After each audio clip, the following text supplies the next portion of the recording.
Kita berdoa bersama. Tuhan, kami sungguh hanya memohon, Tuhan yang terus mengingatkan kami dalam hidup ini. Ketika kami ditebus oleh Tuhan, maka sesungguh-sungguhnya hidup kami adalah hidup yang selalu mengikut Tuhan. Kadangkala dalam hidup ini Tuhan, kami terjadi dikotomi dalam hidup kami antara kehidupan bergereja seperti hari ini dan kehidupan sekuler ketika kami akan masuk dalam dunia pekerjaan, studi, dan beragam hal lainnya. Tapi Tuhan, hamba sungguh berdoa, Tuhan ingatkan kami bahwa sesungguh-sungguhnya panggilan untuk to follow Jesus adalah sebuah panggilan yang justru harus kami lakukan di tengah-tengah dunia ini. Ketika kami bekerja, ketika kami sedang studi, ketika kami dalam relasi rumah tangga ataupun relasi-relasi yang lain, justru kami harus mengikut Kristus di dalam semua aspek itu. Karena hamba berdoa, Tuhan Engkau tolong kami. Hamba berdoa Engkau mampukan kami. Dan biarlah Tuhan melalui kesempatan ibadah seperti ini kami boleh diarahkan kembali oleh Tuhan sendiri akan apa yang sebenarnya Tuhan mau ketika kami mengikut Engkau. Dan hamba sungguh berdoa, Tuhan Engkau tolong berkati, khususnya ketika kami akan merenungi firman-Mu sesaat lagi. Berkati kami, berbicaralah kepada kami. Hanya di dalam nama Tuhan Yesus kami berdoa. Amin. Selamat pagi, selamat siang, pagi atau siang ya by the way. Oke, saudara-saudara, sekali lagi seperti apa yang menjadi doa saya. Saudara, saya sungguh sangat berharap seperti doa yang tadi saya naikkan, bicara mengenai to follow Jesus. Saudara, kita tidak hanya bicara mengenai hari ini, saat ini di tempat ini. Saudara, selalu kita berpikir hari Minggu, hari ibadah kita datang mengikuti Kristus. Tapi sesungguhnya tidak. To follow Jesus artinya ketika saudara keluar dari tempat ibadah. Pertanyaannya adalah, apakah di rumahmu engkau follow Jesus? Apakah di tempat pekerjaanmu engkau follow Jesus? Apakah tempat studimu? Saudara, dan cukup banyak iman kita adalah iman yang tersplit antara realitas hal di gereja lalu dalam kehidupan sekuler kita. Saudara, saya tahu memang sulit menjadi suami yang to follow Jesus. Saya tahu sulit menjadi istri yang to follow Jesus. Menjadi orang tua, menjadi anak, menjadi pekerja yang benar to follow Jesus. Tapi saudara, saya sungguh-sungguh sangat berharap meskipun sulit kita tetap keep going. Meskipun dorongan kedagingan dan dorongan sekeliling begitu menarik kita begitu rupa. Tapi ingat calling kita, ingat panggilan kita. Kita harus to follow Jesus. Saudara, bolehkah saudara sampaikan ke kiri kananmu, ingat follow Jesus. Silakan katakan ke kiri kananmu. Ke suamimu, ke istrimu, saya lihat masih ada yang belum, ya. Oke, ya. Saudara, kita harus saling mengingatkan. Iya, saudara, dan saya ingin kita refresh dengan gerakan yang ada. Meskipun mungkin ada di antara beberapa saudara yang baru beberapa minggu beribadah tempat ini, atau beberapa bulan belum terlalu familiar dengan gerakan yang biasa kita lakukan. Karena umumnya kalau saya pimpin baru saya ajak kita untuk refresh dengan gerakan tersebut. Tapi saya sangat berharap baik dari pujian tadi seperti The Jesus Way tadi, gerakan-gerakan sederhana yang kita lakukan, saudara, itu selalu remind kita bahwa panggilan kita adalah betul untuk mengikuti Dia menjadi serupa Kristus. Oke, ready? Saudara siap? Oke, Christ likeness.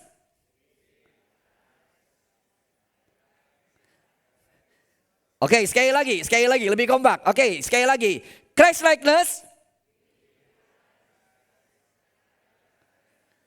Oke, saya kasih contekan dah di depan kalau begitu ya. Ada beberapa yang saudara agak ragu-ragu. Christ likeness, with Christ, like Christ, for Christ. Saudara, ketika kita kata with, kita ingin kita terus bersama dengan Kristus. Dan saya percaya kalau kita terus bersama dengan Dia, maka pelan-pelan kita akan like Christ. Dan kalau kita udah like Christ baru kita bisa for Christ. Kalau enggak akan pernah bisa. Saudara, dan di dalam setiap bulan di tempat ini, saudara, kita akan terus melihat berkaitan dengan beberapa rasul. Bagaimana rasul diubahkan, bagaimana rasul berjumpa dengan Kristus dan hidup mereka mengalami transformasi. Saudara, saat ini kita akan bersama membuka Alkitab kita. Kita melihat dari Injil Yohanes pasal yang pertama. Injil Yohanes pasal pertama ayat 45 hingga ayat yang terakhir, ayat 51. Saudara, saya ingin kita baca bertanggapan. Saya akan baca ayat 45. Bapak Ibu Saudara boleh buka Alkitab di handphone Saudara ya, untuk kemudian kita baca secara bertanggapan beberapa ayat ini.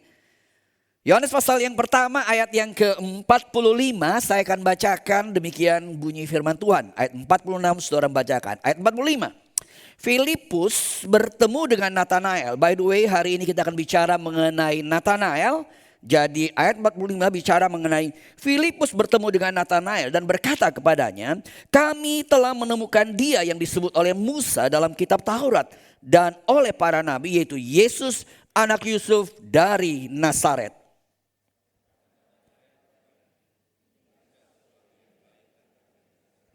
Kata Filipus kepadanya, mari dan lihatlah.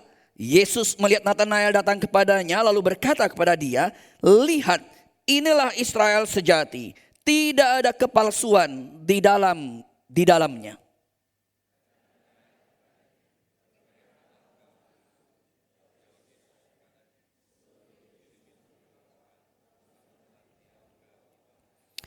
Kata Nathanael kepadanya, Rabi, engkau anak Allah, engkau raja orang Israel.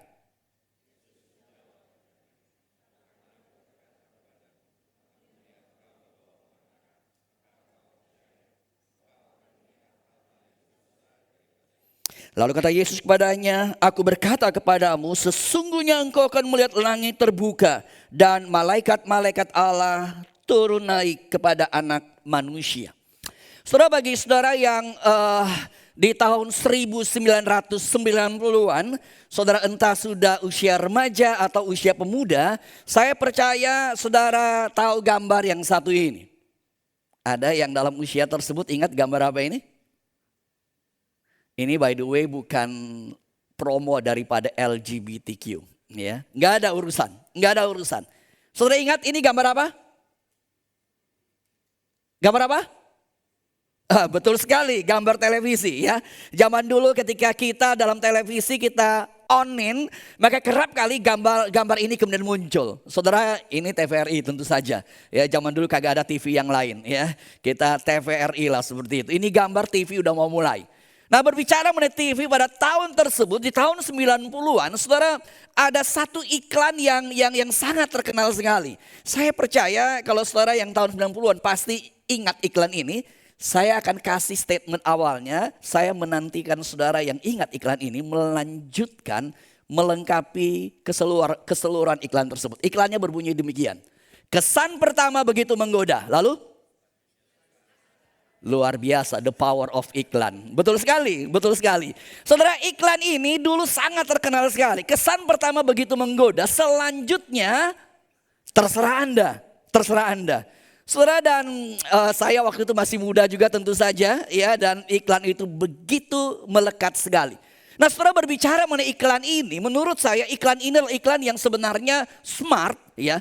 Karena iklan ini adalah iklan yang memahami cara berpikir daripada manusia. Saudara, menarik sekali ketika bicara mengenai cara berpikir manusia, yang namanya the first impression itu begitu penting sekali. Ketika kita berjumpa dengan seseorang atau ketika saudara melamar kerja, maka hati-hati dengan the first impression. Kostum saudara, cara saudara ngobrol, cara saudara bersikap itu langsung memberikan sebuah kesan tertentu. Dan saudara, kerap kali kesan itu bukan hanya sebuah kesan tersendiri, tapi kesan yang langsung memframe seseorang dan ada sebuah labeling yang kemudian muncul. Saudara, memang sesungguhnya kita harus berhati-hati dengan kesan pertama. Belum tentu kesan pertama itu selalu benar, kerap kali juga salah. Itulah sebabnya ada satu istilah dalam bahasa Inggris yang baik menurut saya, dikatakan don't judge the book by its cover. Betul sekali. Don't judge the book by its cover. Artinya jangan buru-buru menilai dulu seseorang dari covernya. Belum tentu seperti itu. Tetapi suka tidak suka ini adalah realitas cara berpikir manusia. Kesan pertama itu menjadi kesan yang begitu penting. Dan saudara, secara konsep berpikir, teori berkaitan dengan cara manusia processing di dalam pikiran tersebut. Ini adalah realitas yang ada. Saudara, ada yang kemudian dikenal dengan istilah halo and horn effect. Jadi sebuah proses berpikir manusia yang namanya halo effect adalah lihat seseorang kita langsung berpikir, kayaknya nih orang jujur dah. Kayaknya nih orang baik. Ini bukan masalah kita paranormal, nggak ada hubungan sama paranormal, ya. Tapi melihat seseorang, kesan pertama kita langsung berkata, kayaknya dia jujur deh. Atau sebaliknya, bisa horn effect, yaitu apa? Kayaknya nggak benar nih orang. Kayaknya dia kagak benar seperti itu. Saudara, dan menarik sekali, ini adalah proses kita. Ini adalah proses hidup. Kesan pertama itu akan diproses dan membuat penilaian itu kemudian muncul. Dan once penilaian itu sudah muncul, saudara, kita tuh kadangkala sudah terjebak dengan semuanya itu.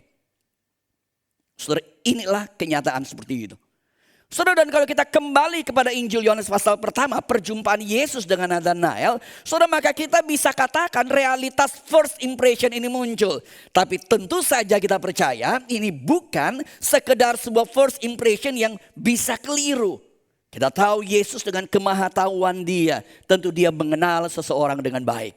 Dan kesan pertama di dalam apa yang kita perhatikan dalam Yohanes pasal pertama tadi, ketika Yesus berjumpa dengan Nathanael, saudara, maka Yesus mengeluarkan statement seperti ini.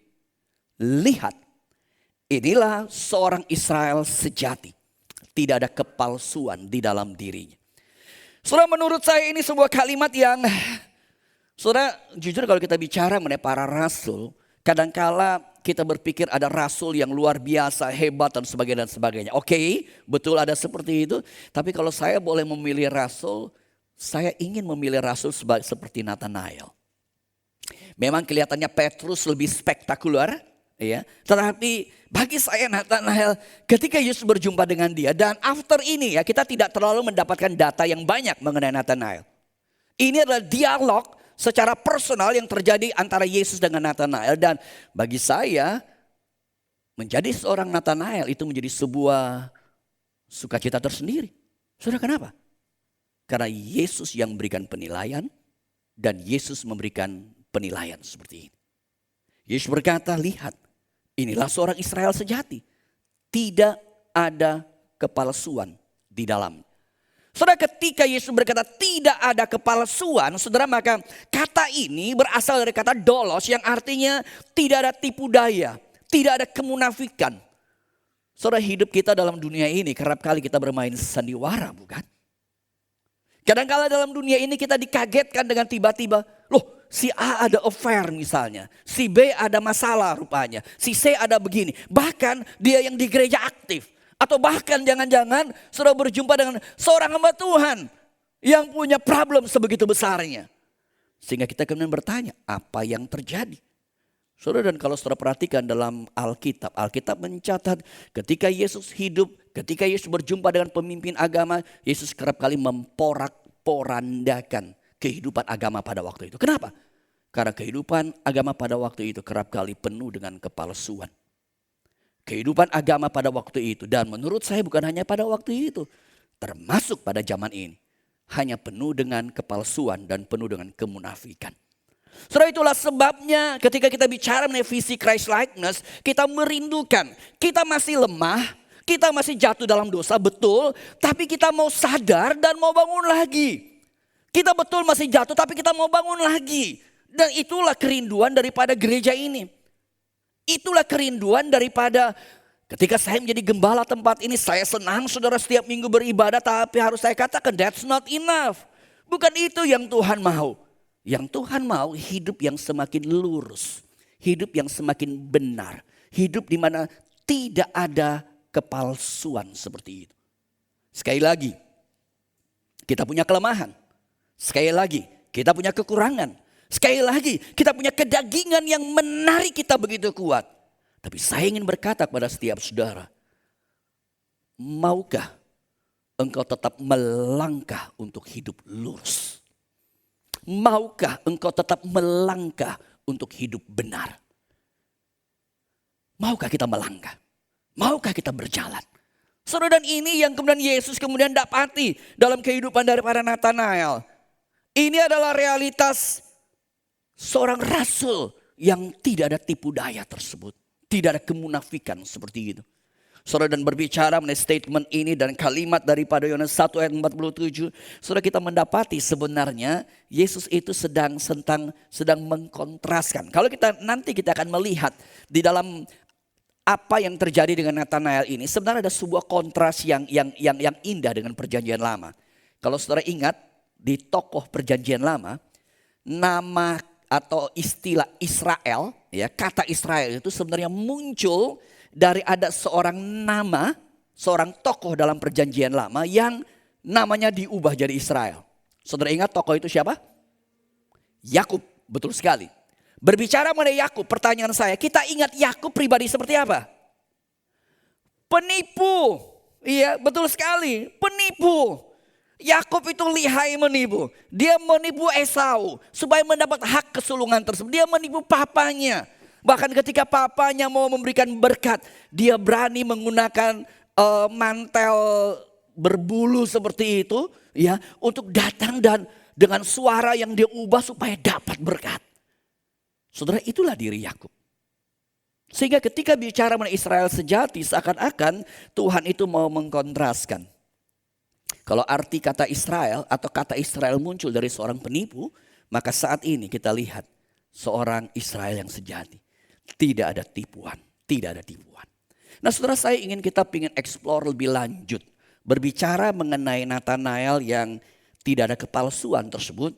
Itu realitas Natanael yang udah di sini. Tapi kita lihat ada beberapa karakteristik daripada diri Natanael yang menurut saya menjadi karakteristik yang penting. Yang kemudian pada akhirnya menghasilkan dia menjadi seorang pribadi yang Yesus sebut sebagai Israel sejati. Tidak ada kepalsuan. Ada dua hal yang saya ingin melihat khususnya di dalam perikop ayat ini. Saudara, yang pertama saya kategorikan dengan istilah the truth seeker. The truth seeker. Saudara, Natanael kalau kita perhatikan dalam dialog ini adalah seorang pribadi yang benar mencari kebenaran tersebut. Di dalam kisah tadi dikatakan pada awalnya Natanael berjumpa dengan Filipus. Filipus berkata dia berjumpa dengan Mesias, dia berjumpa dengan Yesus. Dari Nazaret tersebut mendengar kalimat itu, kalimat pertama daripada Natanael, dia berkata seperti ini. Mungkinkah sesuatu yang baik datang dari Nazaret?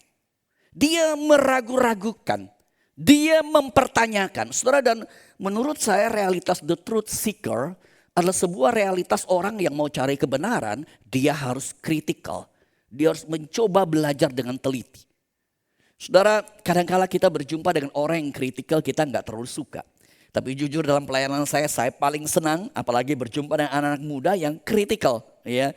Dari dulu dalam pelayanan, misalnya dalam pelayanan kampus, ya, kerap kali pelayanan kampus dulu, entah di UI, entah di POUD, entah di Potri atau di pelayanan kampus yang lain, saya sangat senang sekali. Dan kerap kali dalam sesi-sesi tersebut selalu diselesaikan dengan Q&A, ya.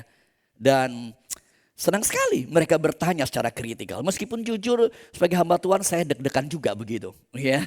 Kalau dia tanya saya kagak bisa jawab, gimana begitu ceritanya, ya.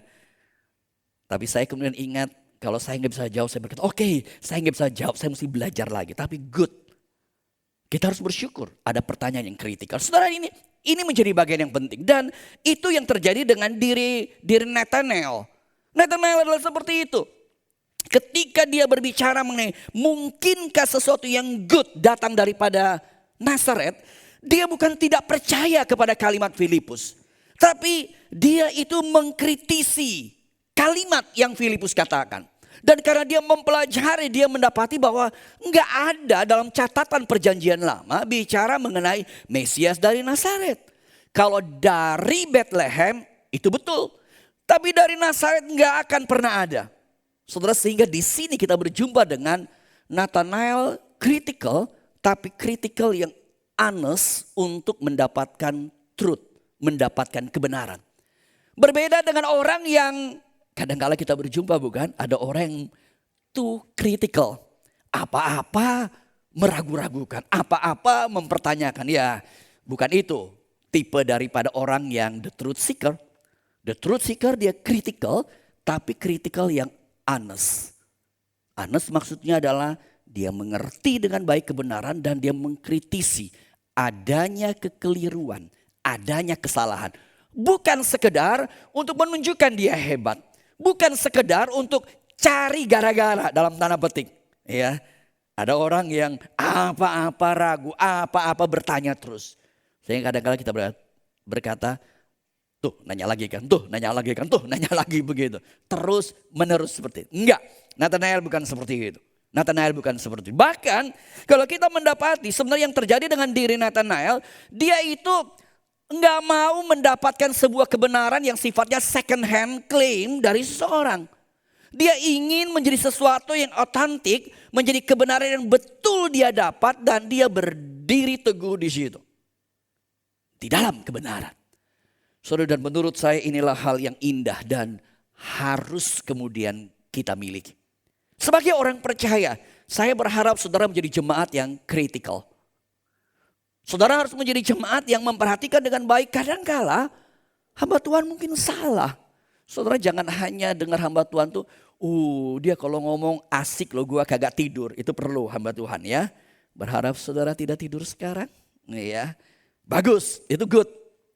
Wah saya senang loh kalau hamba Tuhan itu kalau ngomong tuh pokoknya kita bisa ketawa begitu. Hamba Tuhan juga perlu buat saudara ketawa. Supaya jangan serius melulu begitu loh. Atau wah ini hamba Tuhan ganteng juga begitu. Ada juga sih senang karena hamba Tuhan ganteng. Hamba Tuhan juga betul jangan jelek-jelek amat lah begitu jadinya. Tetapi apakah saudara juga mengkritisi? Sebentar loh, ini bukan hanya ngomongnya bagus. Ini bukan hanya ngomongnya gak buat tidur. Ini bukan hanya gantengnya dia. Tapi dia ngomong benar atau enggak? Cukup sering kita hanya terpesona dengan semuanya itu. Dan kita tidak critical thinking untuk sebentar loh, kayaknya enggak. Kayaknya enggak seperti itu. Nah saudara, untuk sampai ke kayaknya enggak seperti itu. Dan menurut saya ini menjadi kekuatan daripada Nathanael yang harus ada dalam diri kita. Kita berjumpa dengan Nathanael yang bukan skepticism. Tapi lebih daripada itu Nathanael adalah seseorang yang betul-betul punya kesungguhan di dalam belajar. Ada kalimat yang menarik. Ketika Yesus berjumpa dengan Nathanael, Nathanael tidak percaya. Yesus berkata, aku telah melihat engkau di bawah pohon ara. Ada 2 kali ayat 48 sampai ayat 50. Saudara, statement ini bukan sekedar berbicara mengenai Nathanael ada di bawah pohon ara. Oh betul, dia ada di bawah pohon ara, betul. Tapi statement ini adalah statement yang ketika kita memahami background daripada Palestina waktu itu, orang-orang Yahudi pada waktu itu, maka statement ini adalah statement yang ingin memaksudkan Nathanael itu bukan hanya di bawah pohon ara, tapi pohon ara waktu itu menjadi sebuah tempat di mana orang-orang Yahudi mereka belajar akan firman. Mereka memiliki waktu untuk processing firman tersebut. Mereka memiliki waktu untuk tenang, untuk berdoa, untuk mempelajari lebih baik. Saudara, ini berbicara mengenai sacred space. Saudara, saya explore bagian ini di doa Rabu malam kemarin. Saudara bisa lihat mestinya di YouTube daripada GKBSD. Saudara bisa explore lebih bagian ini. Saya bahas di doa Rabu malam. Tetapi poinnya di sini adalah Nathanael bukan hanya orang yang kritikal, tapi dia benar-benar belajar akan kebenaran. Dia pelajari firman itu.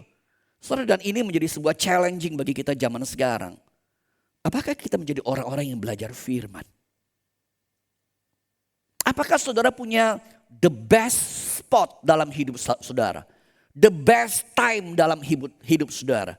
Untuk kemudian berdiam bersama dengan Tuhan. Entah mungkin pagi hari saudara membaca Alkitab, ambil waktu sebentar. Atau mungkin siang hari, ataupun malam hari. Saya tiba-tiba teringat ada seorang, dia tuh CFO dari sebuah company besar. Ya, kalau saya sebut pasti saudara tahu lah begitu. Ya, per saat ini setahu saya dia masih jadi CFO di situ. Saudara, dia pernah satu ketika cerita dengan saya seperti ini.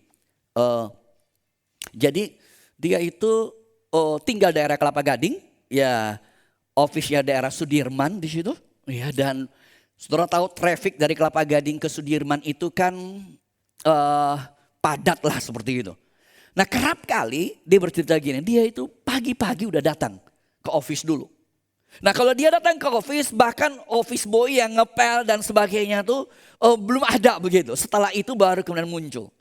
Saudara, dan apa yang kemudian dia lakukan? Dia berkata, bagi saya ya, saya sengaja datang pagi ke kantor. Pertama karena trafficnya sangat enak benar, ya nggak macet. Tapi yang kedua, di office saya, di kantor saya tersebut itu menjadi the best spot bagi saya untuk saya pakai waktu baca Alkitab lebih banyak.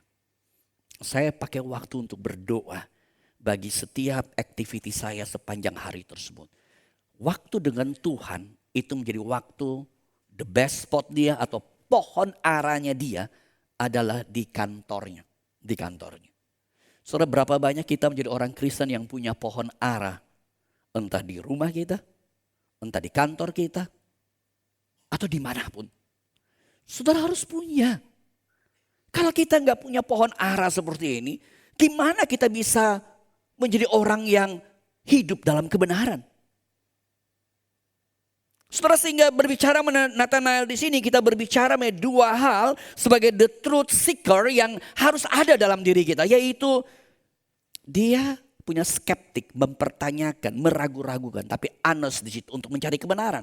Tapi lebih daripada itu, dia punya realitas, sebuah attitude, earnest tadinya itu betul ada. Dia punya kesungguhan, dia punya waktu, dia punya tempat untuk mempelajari firman. Saudara dan saya jujur agak ragu. Banyak orang Kristen zaman ini punya attitude seperti Nathanael. Sebagai hamba Tuhan, sebagai gembala di tempat ini, saya ingin mendorong setiap jemaat GKI BSD. Saudara, mari kita punya waktu untuk belajar firman dengan baik. Mari kita mengkritisi kebenaran dengan baik. Ini merupakan kombinasi yang menurut saya sangat indah. Dan saya sungguh percaya ini menjadi bagian yang amat penting pada zaman ini. Soalnya zaman ini kita berada pada zaman dengan realitas teknologi itu maju begitu luar biasa. Saudara, dan teknologi dengan AI yang begitu luar biasa juga menjadi sebuah celah di mana realitas truth itu kalau kita tidak kuasai dengan baik bisa babak belur, bisa nggak jelas dan kita tersesat. Saudara, saya kalau break, maksudnya me time saya, salah satunya kadang-kala saya lihat tentang movie ataupun di YouTube itu saya biasa ngelihat entah American Got Talent, ya. Saya cukup senang ngelihat untuk melihat talent-talent yang muda yang muncul. Tapi berapa waktu ini saya, karena mungkin let's say 2 bulan lalu. Jadi saya lihat lalu saya klik, wah ini kayaknya ada seorang bapak yang agak tua, kayaknya orang di jalanan begitu, lalu ternyata dia menjadi seorang ikut talent tersebut dan dia berhasil dan success story-nya begitu mengharukan. Tapi ketika sembari nonton saya berpikir ini kayaknya too good to be true, ya. Kayaknya ini benar atau kagak begitu. Saya mulai browsing lagi. Toko itu saya ngambil, saya taruh di AI, saya tanyain, ini kisah nyata atau enggak? Lalu AI menjawab, dengan link seperti ini, kisah orang ini adalah deep fake. Penipuan sebenarnya. Ya. Ini adalah berita hoax sebenarnya. Saudara, kita berada pada dunia di mana kita berpikir benar, tapi banyak enggak benar. Saudara, dan ketika bicara mengenai realitas deep fake dan hoax tersebut, saya sangat surprise di Indonesia. Ini saya browsing, saya mendapati data yang saya kaget banget. Realitas deep fake itu dari 2024 ke 2025 meningkat. Ini dari Komdigi, komunikasi digital, Kementerian Komunikasi dan Digital. Deepfake sepanjang tahun kemarin itu growingnya itu 1.400%. Dan penipuan digital tahun kemarin mencapai 9 triliun.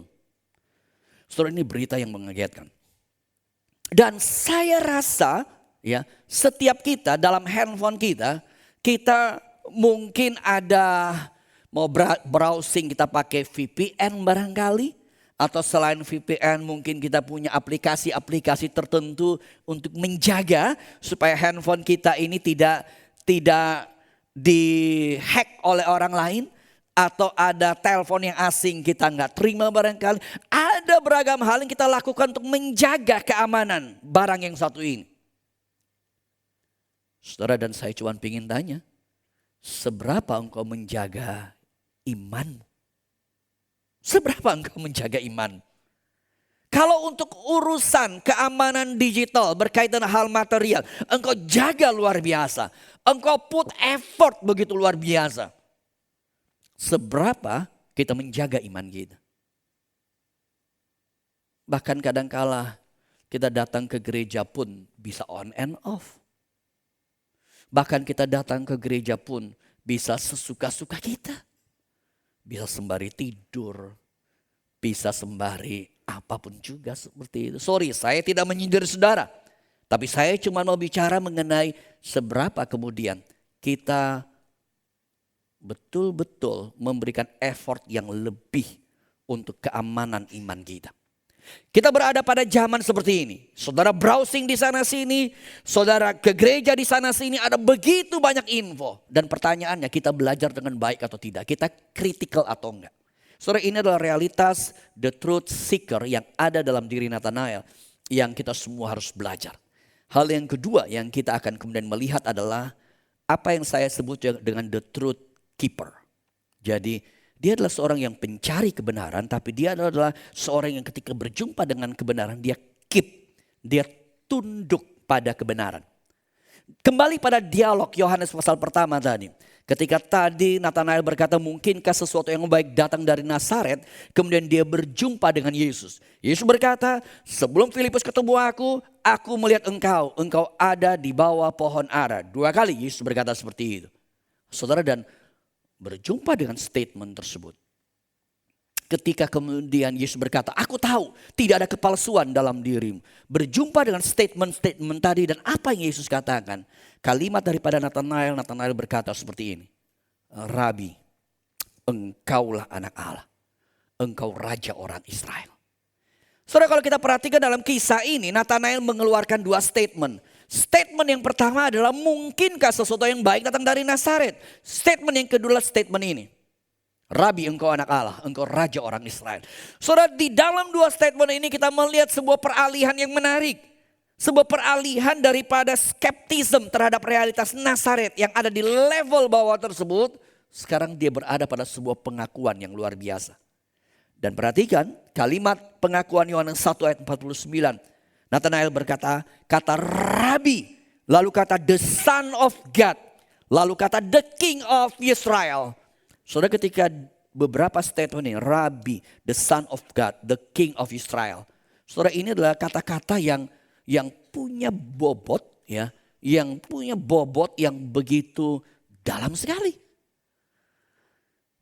Dan ketika Nathanael berkata seperti ini bukan sekedar lip of service. Ini bukan sekadar apa yang dia keluarkan dalam bibir mulut. Karena sebelumnya dia meragu-ragukan. Sebelumnya dia tidak mengenal Kristus. Dan dia mencari kebenaran dengan baik. Tapi statement ini adalah sebuah statement yang menurut saya mencerminkan sebuah penundukan diri pada kebenaran. Saudara, kritikal boleh. Tetapi ketika engkau berjumpa dengan kebenaran, pertanyaannya, engkau mau tunduk atau tidak? Rabu kemarin dalam Q&A daripada apa yang saya sampaikan, kelanjutan saya explore lebih berkaitan dengan Nathanael. Ada seseorang yang bertanya berkaitan dengan hal seperti ini. Maksudnya dia sudah mencari kebenaran, dia kritikal, dia baca Alkitab. Tetapi kenapa hidupnya penuh pergumulan dan sebagainya. Saudara, pertama tentu saja saya berkata realitas pergumulan itulah realitas yang hidup siapapun akan alami. Tapi saya kemudian berkata melanjutkan seperti ini. Saya senang seseorang baca Alkitab, seseorang kritikal, seseorang ke gereja, seseorang melayani. Saya senang semuanya itu. Tapi yang menjadi pertanyaan, kita tahu kebenaran, kita tunduk atau tidak. Kita tahu kebenaran, kita tunduk atau tidak. Saudara, boleh saya katakan isu atau permasalahan daripada gereja bukan kita kagak tahu. Bukan kita gak ngerti kebenaran. Bukan saudara tidak kenal mengenai siapa diri Allah. Saudara, bahkan kadang-kala ya khotbah-khotbah seperti ini mostly kan sebenarnya sesuatu yang saudara udah tahu. Nothing's new, gak ada yang baru sebenarnya. Tapi problemnya bukan apa yang kita tahu. Problemnya kita mau tunduk atau tidak. Itulah sebabnya ada orang yang berkata jarak antara head to the heart. Itulah jarak yang paling jauh di dunia ini. Head dan heart dekat sih. Tapi proses yang kita tahu membuat kita tunduk. Itu jarak paling jauh. Susah minta ampun. Susah minta ampun. Saudara, dan ketika bicara mengenai Nathanael sebagai the truth keeper di sini. Ini spirit yang harus ada. Ini spirit yang harus ada. Kita mau taat atau enggak sih? Kita mau taat atau enggak? Saudara, kadang-kala di dalam komunikasi, di dalam berelasi ya, saya mendapati begini ya. Kadang-kala dalam komunikasi ya, ketika kita dialog seorang lalu seorang, ya tapi kan mesti begini-begini. Saudara, menarik sekali, kadang-kala respon kita adalah, iya sih, tapi kan ada begini. Tapinya ini benar sih sebenarnya. Nggak salah. Tetapi yang saya sinyalir adalah ketika kita katakan iya, tapi begini, meskipun benar ya. Tapi sebenarnya kita hanya melakukan defense untuk tidak mau tunduk, untuk tidak mau taat. Saudara, cobalah mulai dengan sebuah attitude ya. Ketika ada orang berkata kebenaran, saudara belajar untuk tidak menggunakan kata tapi begini. Coba belajar untuk tidak berkata seperti itu. Karena saya mensinyalir tidak semuanya, tapi kebanyakan ketika ada seorang ngobrol kita berkata iya sih tapi begini. Kita hanya sedang melakukan excuse. Kita sedang melakukan pembenaran diri, pembelaan diri. Dan itu menjadi karakteristik yang berseberangan dengan sikap penundukan diri. Dan itulah sebabnya Yesus berkata, anak-anaklah yang empunya kerajaan sorga. Mengapa? Tentu saja bukan anak-anak zaman sekarang ya. Anak-anak zaman sekarang terlalu smart ya. Belum apa-apa dia udah tapinya lebih banyak, dia lebih pintar dari kita. Anak-anak pada zaman Yesus ya. Atau anak-anak yang kecil banget. Ketika dikatakan begini, dia langsung berubah. By the way, tadi ketika saya dari GKI-BST mau ke sini, ketika saya mau masuk ke lift, ada seorang ibu yang berkata, Musa, ini anak saya ini karena minggu sebelumnya, persis minggu sebelumnya, saya ketemu sama ibu itu bicara, Musa, coba tanya anak saya, berdoa caranya bagaimana? Ya. Lalu anak itu berdoa caranya gimana? Dia lipat kayak begini, kayak begitu. Lalu mamanya, ya Musa ini saya kaget. Karena mbaknya anaknya ikutan cara sembahyang sebelah begitu jadinya. Lalu tadi pas mau masuk lift, Musa. Coba tanya anak saya, cara berdoa gimana? Cara berdoa gimana? Sebelum saya berkata, hak Musa dulu dong begitu. Setelah cara doa gimana? Sekarang dia cara doa. Wah, berubah dia jadinya dalam seminggu. Ini yang empunya kerajaan sorga. Ya, dia dengar, dia nggak benar, dia berubah. Saudara dengar hari ini? Berubah atau enggak? Berubah atau enggak? Saudara, ini attitude yang mesti ada. Dan itulah yang terjadi dalam diri Nathanael. Dan ketika hal ini terjadi, saudara, Alkitab menggambarkan sesuatu yang sangat indah. Tuhan berkata, Nathanael, dengan attitude seperti ini aku berkata engkau akan melihat hal-hal yang lebih besar daripada itu. Dan hal-hal yang lebih besar itu dikontraskan dengan ketika dia di pohon ara. Hanya lihat kebenaran begini, ketika dia betul mau taat, Tuhan kasih lebih besar. Saudara, ini sebuah kebenaran yang menarik. Di dalam perjalanan iman saya mendapati prinsip ini luar biasa. Kalau kita setia hal yang kecil, Tuhan kasih hal yang lebih besar. Kalau kita mau mengimani hal kecil, Tuhan memberikan expose lebih besar lagi. Dan dengan kebenaran begitu. Dan saudara, kalau ini terjadi, kalau kita dapat hal yang lebih besar, berkaitan dengan kebenaran, saudara akan melihat dunia dengan cara yang berbeda. Saudara akan melihat dunia dengan cara yang berbeda. Saudara, saya ada beberapa kali ketika khotbah, saya ingat masih ketika saya di Greenville, saya beberapa kali khotbah saya berkata gini, saya berani katakan saya lebih kaya daripada semua jemaat yang ada. Bukan karena finansial. Bukan karena finansial. Tapi saya kaya karena ketika mengenal Allah. Saudara, mengenal Allah itu terlalu luar biasa. Mengenal Allah itu terlalu dahsyat. Kebenaran Allah itu terlalu besar. Sehingga kita melihat dunia dengan cara yang berbeda. Kita melihat dunia dengan perspektif yang berbeda. Dan itu yang Tuhan janjikan. Ketika kita mulai melangkah taat, Tuhan akan buka jalan, Tuhan akan memperlihatkan hal yang lebih besar. Bahkan saudara, kalau kita melihat dalam ayat 51 terakhir, Yesus berkata, sesungguhnya engkau akan melihat langit terbuka dan malaikat Allah turun naik kepada manusia. Saudara, kembali ayat ini adalah kontras dengan si Yakub tadi, Israel sejati. Yakub pernah dia bermimpi, ya, melihat penglihatan seperti langit terbuka, ada malaikat turun naik. Sekarang Yesus berkata, engkau akan melihat hal yang lebih besar. Malaikat turun naik. Tapi lebih daripada itu. Malaikat turun naik kepada anak manusia. Kepada Kristus. Kristus yang menjadi sentralnya. Dan kebenaran-kebenaran lebih besar itu akan terjadi. Saudara, nanti dalam kelompok CGF. Poin ini saya explore lebih lanjut di kelompok CGF. Saya dorong saudara ikut CGF untuk bisa belajar lebih berkaitan dengan Nathanael. Tapi ini yang terjadi. Saudara, sehingga boleh kita gambarkan seperti ini, perjalanan daripada Nathanael menjadi seorang Israel sejati. Ada stage pertama, the truth seeker di situ. Dia honest skepticism dan earnest study. Dan ada stage kedua, the truth keeper di situ. Di mana dia responsif terhadap kebenaran dan dia membuat sebuah confession di situ. Dan at the end, Yesus memberikan hal yang lebih besar. Saudara, inilah journey Nathanael.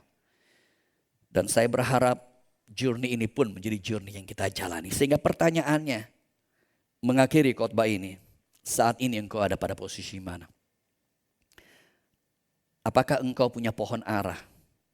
Earnest study itu saudara miliki. Saudara bukan hanya beribadah. Apakah saudara orang juga yang mau taat? Confession itu saudara kemudian berkata, Tuhan benar engkau. Saya tidak hanya mengakui, tapi saya tunduk benar-benar. Apakah saudara menjadi orang yang ada di dalam areal mana? Ini journey yang harus kita miliki. Tapi sekali lagi, dimanapun saudara berada, saya sangat berharap seperti latihan rohani yang menjadi penekanan tahun ini. Kita harus pray and celebrate. Saya berharap ya, saudara jangan kemudian sambil senggol pasanganmu. Tuh lu baru di level pertama tuh begitu jadinya. Tuh lu kagak naik level kedua. Tuh level ketiga lu kagak pernah mau untuk taat begitu.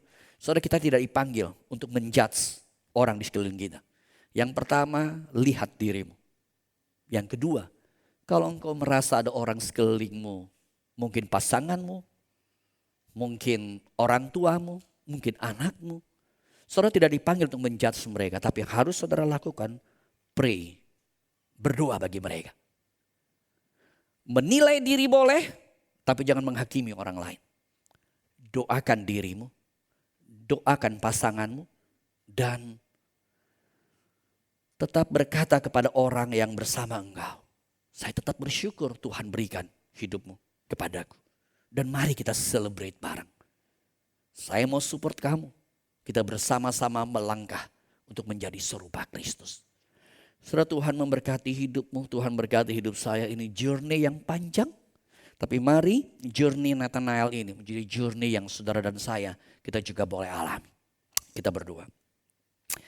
Tuhan, hamba sungguh berdoa Tuhan yang tolong agar perjalanan iman daripada Nathanael, Tuhan kami boleh berkaca sejauh mana hidup kami. Dan kami juga rindu menjadi orang-orang yang growing, menjadi orang-orang yang semakin serupa Engkau.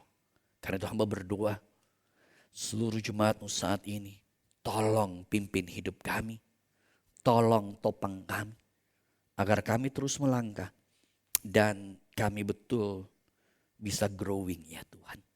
Tolong kami, berkati kami. Dengar doa kami, hanya di dalam nama Tuhan Yesus kami berdoa. Amin.